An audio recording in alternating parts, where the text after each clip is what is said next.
So there are 5 major caverns here in the state of Texas, and we've actually experienced a few of them. But today we're here at Longhorn Cavern, and we're going to see what makes it so unique.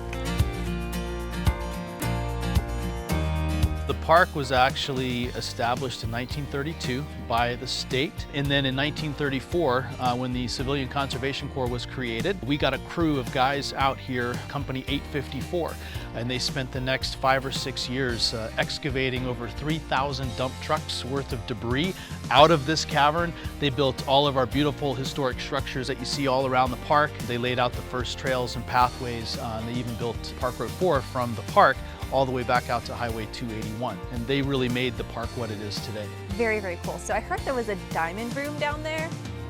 Is that true? Well, it's called the Hall of Diamonds. Okay. The CCC called it that.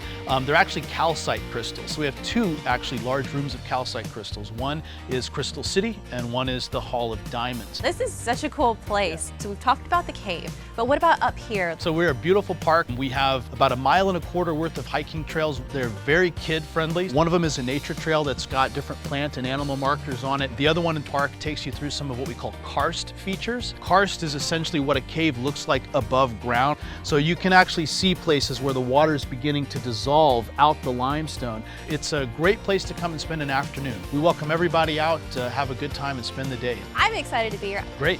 Where should we begin? We will begin right down here in our entrance sinkhole, and I'll tell you a little bit about how the cave was formed.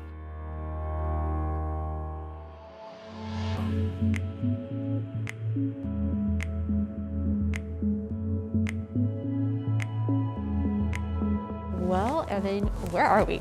So we've come down about 30 feet from ground level into the main entrance sinkhole for the cavern. Okay. We were largely formed by an underground river, so we look a lot different than other caverns. Right. We don't have as many large formations. What you're really looking for today is the unique appearance that that river carved through the hillside as it was pushing through a process called abrasion.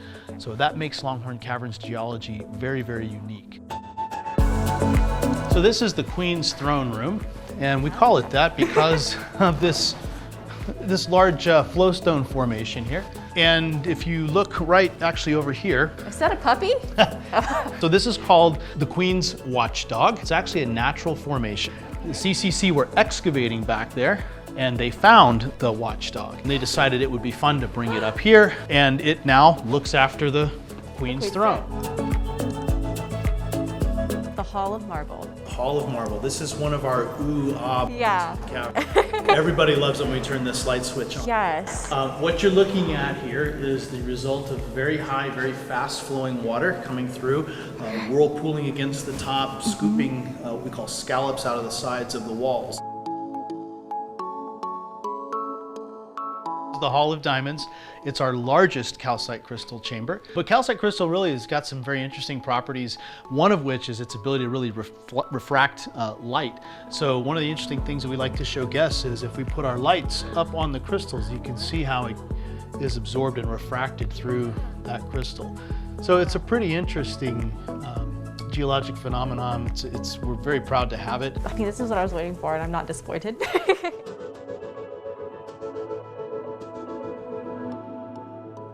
Longhorn Cavern is so incredibly unique, something that I've never experienced before. Overall, it's just a really good time, and it rocks.